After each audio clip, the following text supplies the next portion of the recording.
Bonjour, monsieur l'ambassadeur. Salut, Léon. Bonjour. Bonjour, Émilie. Bonjour. T'as pas beaucoup dormi, je crois que tu étais sur le Prime hier jusqu'à 23h. Léon, t'es pas trop fatigué? Non, ça va. Bon. Est-ce qu'il te plaît, notre plateau? Oui. T'es bien installé? Oui. Bon, parfait. Alors, Léon, toi, on va raconter ton histoire ce matin. Tu es atteint d'une neuropathie à axone géant. J'ai bien dit ou pas? Oui. Je me bien. suis entraînée parce que c'est pas simple. Bravo. Merci. Est-ce que tu peux nous expliquer quelle est cette maladie? C'est une maladie qui touche plusieurs parties du corps, Oui. dont les pieds. Hmm. C'est presque comme les pieds beaux. Vous voyez? D'accord. Sauf que c'est plus fort. Oui. Et c'est plus. Et ça me touche les doigts et les cheveux. Donc c'est pour ça qu'on a.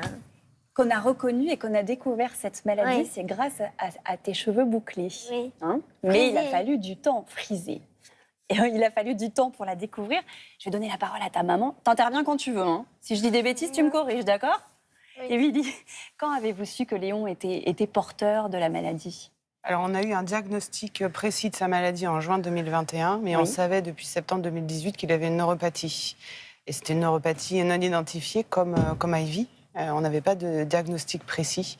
Et on a eu un diagnostic précis en juin 2021. Mais je crois que même avant ça, et comme souvent les parents, savent avant les médecins qu'il se passe quelque chose, non? Alors, on a été alertés quand Léon était en première année de maternelle, donc avant ses 3 ans, par les maîtresses. Et tous les ans, on était alertés par le fait qu'il tombait tout le temps, qu'il n'était pas très solide sur ses jambes.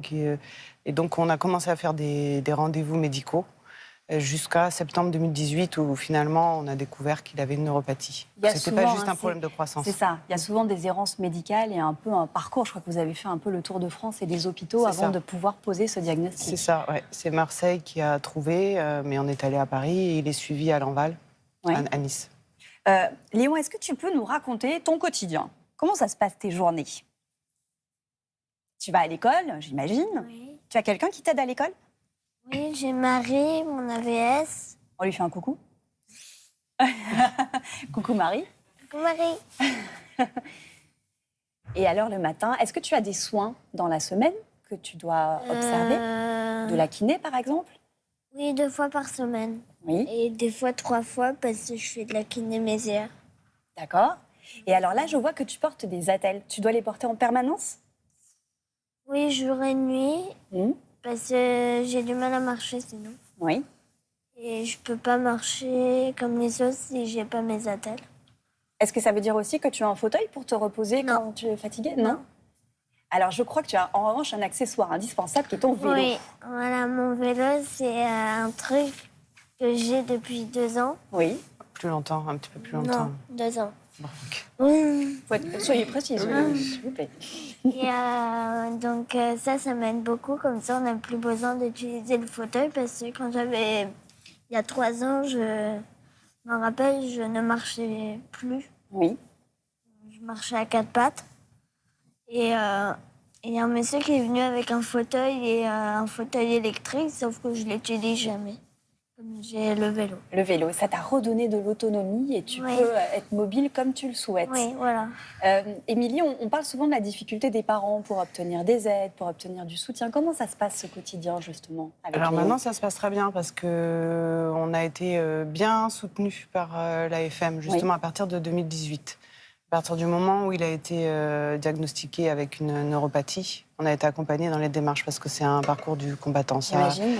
C'est vrai que ça prend beaucoup d'énergie. J'en parlais avec Tony, le papa d'Ivy, hier, et c'est vrai que ça nous demande une énergie pour constituer les dossiers, pour avoir l'accompagnement qu'il faut. Moi, je sais que Léon, je devais l'accompagner jusqu'à sa chaise d'école parce qu'il n'y avait pas moyen de pouvoir le déplacer jusque là-bas. Donc, Est-ce que ça veut dire que l'école compliqué. aussi, elle s'adapte aujourd'hui?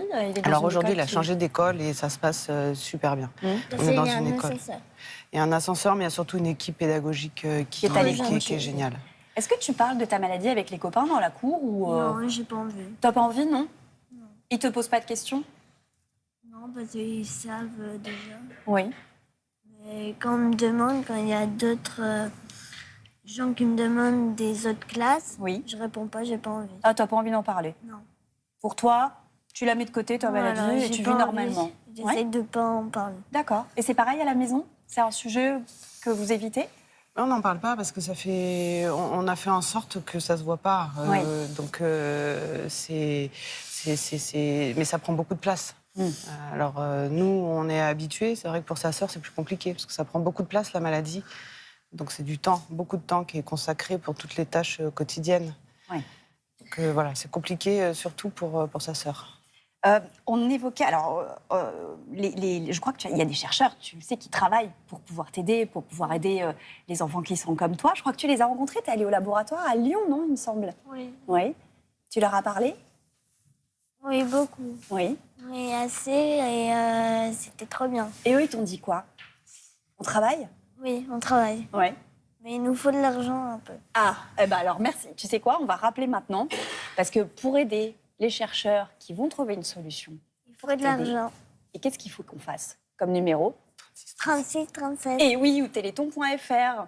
On en est où justement, Émilie, de la recherche sur la pathologie On de Léo? n'est pas encore sur avec des tests sur les personnes. Mhm. Donc on est encore au stade de la recherche fondamentale, mais ils ont commencé sur les animaux. Donc nous, on a beaucoup d'espoir. Oui. Ça, c'est vrai qu'on a un diagnostic, il y a une équipe de gens intelligents, motivés, qui ont en plus fait la rencontre de Léon. Donc c'est vrai que pour les chercheurs, de voir en vrai un enfant qui a la maladie sur laquelle il travaille depuis des années, c'est motivant pour Bien eux. sûr. Et puis pour nous aussi. Donc, Évidemment, et ça donne de l'espoir. Dis donc, j'ai entendu dire que tu voulais être cuisinier plus tard, c'est vrai? Oui. Mais t'as d'autres envies ou pas? Oui. Tu vas être quoi? Clown. Clown? Oui. Ok. Clown cuisinier, c'est pas mal. Je m'entraîne déjà. C'est vrai? Oui. Et Oui. alors, figure, il paraît que tu as regardé Et, l'émission hier. Et que t'as vu- attends, j'ai pas fini. Ah, pardon, excuse-moi. Vas-y. Et quoi Et d'autre? réparateur de Formule 1. Pas mal. T'aimes bien la Formule 1? Oui. Et alors, je disais que tu regardais l'émission hier, t'as vu qu'on mangeait du saucisson. Donc Oui. j'ai envoyé un message à Loïc Bellet pour savoir s'il pouvait pas un petit peu nous amener du saucisson. Donc je te tiens au courant, d'accord? Bon. Vous serez sur le Prime, c'est ça? Oui. Alors, on va te laisser un peu te reposer. Et puis tu vas revenir surtout sur le plateau parce qu'à 9h, il y a notre parrain, Vianney, qui sera là. Ouais, il va venir. On va finir tous ensemble l'émission tout à l'heure. OK? On se dit à tout à l'heure? À toutes. Salut à toutes. Et il peut rajouter présentateur télé, Léon, Mais à c'est son clair, CV. Hein. il est trop fort. Il est super à l'aise. Bravo, Léon. Hein, bravo.